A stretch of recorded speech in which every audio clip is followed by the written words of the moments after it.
भारतवर्ष का जो विकास है इंडिया और संविधान के आने के बाद ही हुआ। उसके पहले इस संस्कृति का कोई मायने न था। ये मैंने नहीं बोला। नहीं आप आपके प्लीज अब मेरे मुंह मत घुसड़िए। कहने का प्लीज मतलब नहीं अपने शब्दों को मेरे मुंह मत घुसड़िए। जो मैंने कहा वो एक मिनट आपने ये कहा कि एक यहाँ स्पेशल लोगों का विकास तभी हुआ। नहीं स्पेशली लोगों का विकास मैंने किसी कल्चर पे हमला किया? मैंने किसी कल्चर को डिमीन किया? नहीं किया। यही कर दिया आपने, बस यही किया आपने, बस यही कहा कि जो है इस यहाँ व्यक्तिगत लोगों का विकास तभी हुआ जब इंडिया नाम रखा गया, जब संविधान आया। मैं इनसे बताना चाहूँ ये ऐसी संस्कृति है जहाँ से स्वामी विवेकानंद पैदा हुए, उस संविधान के पहले और पूरे विश्व में अपना पंचम जो है, हाँ, इसी संस्कृति से लाया गया है। अब अपना जो है गौरव लगाया गया है। तो ये कह रहे हैं कि बस इंडिया इनका विकास जो है बस संविधान के आने के बाद हुआ। ये इस संस्कृति को समझे, पहले भारत की संस्कृति को, भारत की अखंडता को, भारत की जो है समरूपता को ये समझे और तब बोले कि जो है ये संस्कृति। जैसे आपने विक्रम जी कहा, हाँ बोलिए। मुझे ऐसा लगता है कि इस देश, देखिए किसी भी कल्चर या संस्कृति कुछ भी हो जी, उसमें कमियां और अच्छाइयां सब होती हैं, ठीक है। ये अच्छाई के पक्ष की बात कर रहे हैं, नो डाउट। अपने कल्चर बहुत पुराना है भाई, 10,000 5,000 साल पुराने कल्चर है हमारे, तो उसमें अच्छाइयां होंगी तभी अभी तक चल रहे हैं, ठीक है। और उसमें कुछ सुधार किए गए हैं, ठीक है, तब ये कल्चर इस स्थिति में आया। और ये अनिवार्य रूप से है कि सब में कमियां वैसी होती है। तो भाई किसी को नाम बदलने से क्या दिक्कत है? हम तो कह रहे कोई भी नाम रख दीजिए इस देश में, पर उसका विकास नाम बदलने से नहीं होगा। हमारी सरकार सोचना चाहिए। आपने अभी 2-3 बार एक लाइन बोली, इंडिया दैट इज भारत, है ना? तो इंडिया दैट इज भारत का क्या मतलब है? मैं आता हूँ आपके पास। इंडिया दैट इज भारत का मतलब इनके हिसाब से क्या हो सकता है? इंडिया मतलब भारत। हम तो बता चुके हैं, हम तो कई बार बता चुके हैं इंडिया दैट इज भारत। अब इनसे पूछ लीजिए इंडिया दैट इज भारत आपका क्या, आप बोलिए क्या मतलब इसका? मतलब इंडिया का मतलब है भारत, ऐसा? इंडिया दैट इज भारत क्योंकि उस समय अंग्रेज शासन कर रहे थे। अंग्रेज भारत को इंडिया नाम से ही संबोधित कर रहे थे ना, इंडिया सबसे।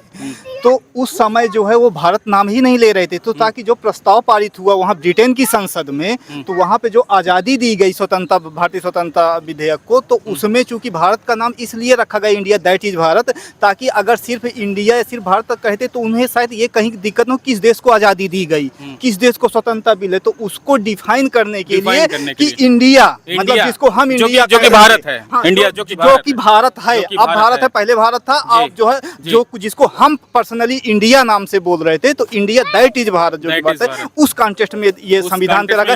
अब उसी को हम चलाते रहे। वो संविधान में संशोधन की प्रक्रियाएं भी होती हैं, तो ये कोई बहुत बड़ी चीज नहीं है कि संशोधन बदल देने से पूरा संविधान नष्ट हो जाएगा, सभी वर्गों की संस्कृति सभ्यता खत्म हो जाएगी, विकास रुक जाएगा। कोई उसमें फर्क नहीं है, बशर्ते उसका हमें और प्रगतिशील चीजों पे फायदा उठाना चाहिए। अगर सरकार का इस ओर ध्यान जा रहा है तो कहीं ना कहीं जो इंग्लिश वाली बाध्यता है वहां से हटवाना चाहिए। उसका एक बाकी लोगों के हित में यूज करने के लिए है। हम बोल रहे हैं कि भाई लोगों का हित हो सके उससे इंडिया दैट इज भारत। जब वहाँ नाम तक में ये बात क्या मतलब है आपका इंडिया दैट इज भारत से? देखिए इंडिया दैट इज भारत मतलब इंडिया या भारत, अब कोई भी एक वर्ड यूज करे। जैसे मान लीजिए इन्होंने कहा कि अंग्रेजों ने एक्ट बनाया, जैसे मान लीजिए भारत अधिनियम एक्ट 1935, उसका नाम भारत अधिनियम एक्ट भी था 1935, साथ साथ उसका नाम भी था इंडिया एक्ट 1935। तो जो जिस भाषा में कंफर्टेबल है, जैसे मान लीजिए बहुत लोग आज भी हिंदुस्तान बोलते हैं, बहुत से पॉलिटिशियन को आप हिंदुस्तान वर्ड हम लोग कॉमन बोलते हैं, हिंदुस्तान में ऐसा नहीं होना चाहिए, हिंदुस्तान में वो नहीं होना चाहिए। तो जैसे इन्होंने बोला भारत संविधान 1935 का अधिनियम, भारत शब्द कहीं भी ब्रिटेन की संस्था पे नहीं वर्ड है, उसमें है इंडियन काउंसिल एक्ट 1935 1935। तो उसमें जो है कि वो जो है वहाँ पे वो इंडिया वर्ड ही यूज करते थे। उसको डिफाइन करने के लिए सिर्फ जो है इंडिया दैट इज भारत। तो यही तो मैं कह रहा हूँ कि जो लोग इंग्लिश बोलते थे या जो लोग इंग्लिश स्पीकिंग लोग रहे होंगे या वो इंडिया बोलते रहे होंगे इनके कहने के हिसाब से, लेकिन जो लोग हिंदी स्पीकिंग रहे होंगे वो लोग इंडिया को एज इट इज भारत के रूप में यूज करते होंगे। तो क्या ये लोग ये जैसा कि बोल रहे हैं कि सरकार बहुत ही गौरवान्वित महसूस कर रही है, हिंदी के सिलेक्शन लगातार गिर रहे हैं, अंग्रेजी मीडियम सिलेक्शन लगातार बढ़ रहे हैं कॉम्पिटिटिव एग्जाम में। बच्चे यहाँ खड़े हैं, आप उनसे पूछ सकते हैं ये लोग हिंदी को लेके कितने सीरियस हैं। हम बताते हैं ये हिंदी का जो इन्होंने कहा सिलेक्शन गिर रहे हैं, हर चीज़ बताते हैं। हम मेंस भी देते हैं, हम पीसीएस का समीक्षा अधिकारी का लगातार मेंस भी देते हैं। ये जो इंग्लिश वाले वहाँ चूंकि जो एग्जाम दे के आते हैं ICSE बोर्ड में, CBSE बोर्ड में, उस तरह से वहाँ इंग्लिश वाले ही हावी हैं। टीचर को हिंदी आती ही नहीं है चेक करने वाले को। समस्या इस बात की है। और वहाँ पे कई बार ये हुआ है 80 लोगों को पिछली बार आयोग निकाला, 100 लोगों को इस बार निकाला। क्यों निकाला? वहाँ ऐसे लोगों की है जिस बोर्ड में कापियाँ कोई बढ़ा के नंबर देता है, कोई घटा के नंबर देता है। हिंदी वाली कापी को देख करके ही लोगों को लगता है कि ये अनएजुकेटेड है, पढ़ा हुआ है, मुद्दा बात समझ ही नहीं पा रहा। ये वाली समस्या वहाँ माइंड सेट की कहीं ना सरकार को इस क्षेत्र में काम करना चाहिए था ना सर। ये तो मैं पूछ रहा हूँ कि ये लोग इनका कहना है सरकार काम करना चाहिए था। क्या नाम भैया आपका? अंकुर त्रिपाठी अंकुर जी, क्या करते हैं आप? जी। मैं इलाहाबाद यूनिवर्सिटी से पीजी कर रहा हूँ, मतलब पीजी कर रहे हैं आप? MSc कर रहा हूँ इंडिया वर्सेस भारत जी। इस समय मुद्दा चल रहा है, आप जी, समझ ही रहे होंगे। जी। तो क्या आप समझते हैं इस देश का नाम क्या होना चाहिए, इंडिया या भारत होना चाहिए? जो जैसा कंफर्ट हो कह सकता है, इंडिया का या भारत का, सब अपने लोग स्वतंत्र हैं। अब व्यक्ति की स्वतंत्रता है, सभी लोग अपने हिसाब से अभी कुछ ये भी कयास लगाई जा रही है कि वर्तमान सरकार अब इंडिया नाम को हटा देगी, संविधान से भी हटा देगी, संविधान में संशोधन करके हर जगह से हटा देगी, अब केवल भारत नाम चलेगा। भारत बहुत पहले से भारतवर्ष रहा है, तो बीच में इंडिया हुआ है, कोई दिक्कत नहीं इसमें नाम हटाने से। भारत कहिए, हिंदुस्तान कहिए, इंडिया कहिए, एक ही है, कोई दिक्कत नहीं है उसमें से। कोई दिक्कत नहीं है, सिर्फ इसलिए दिक्कत नहीं है इनको भैया। हाँ बिल्कुल भाई, दिक्कत नहीं होनी चाहिए। इस देश की संस्कृति को अगर बचाना है, भारत को विश्व गुरु बनना है, तो इंडिया होना चाहिए। अरे नहीं, भारत होना चाहिए, भारत होना चाहिए। सिर्फ इसलिए नाम हटाया जा रहा है कि अंग्रेजों द्वारा ये नाम दिया गया। आ रहा हूँ। सिर्फ इसलिए नाम हटाया जाना कि अंग्रेजों द्वारा ये नाम दिया इंडिया, इसलिए हटा रहे हैं। तो अंग्रेजों द्वारा बहुत कुछ दिया गया है इस देश में। जैसे IPC की धारा है जो चल रहा है, अपराध शास्त्र में IPC की धारा चलती है, इसमें 1% भी चेंज नहीं हुआ है। अभी भी वही चल रहा है जो अंग्रेजों के टाइम में धाराएं चलती थी, वही आज भी चल रहा है। तो अंग्रेजों द्वारा बहुत कुछ दिया गया है। मेरा कहने मतलब कोई मतलब नहीं है, नाम हटाने इसका कोई मतलब नहीं है मेरे हिसाब से। ठीक है, हम बोलते हैं, जैसे इन्होंने कहा कि अंग्रेजों द्वारा बहुत चीजें दी गई, ठीक है दी गई, लेकिन जो चीजें प्रगतिशील हो, यूजफुल हो, लोगों के लिए हित की हो, वो चीजों को रखा जाता है, रखा जा सकता है ना। लेकिन नाम वाला जैसे अंग्रेजी वर्ड है भाई, कहीं ना कहीं गवर्नमेंट जैसे कर भी रही है। ना अंग्रेजों से हिस्सा है, ना अंग्रेजों की दी गई चीजों को हटाना है। हमें इस संस्कृति को बचाना है।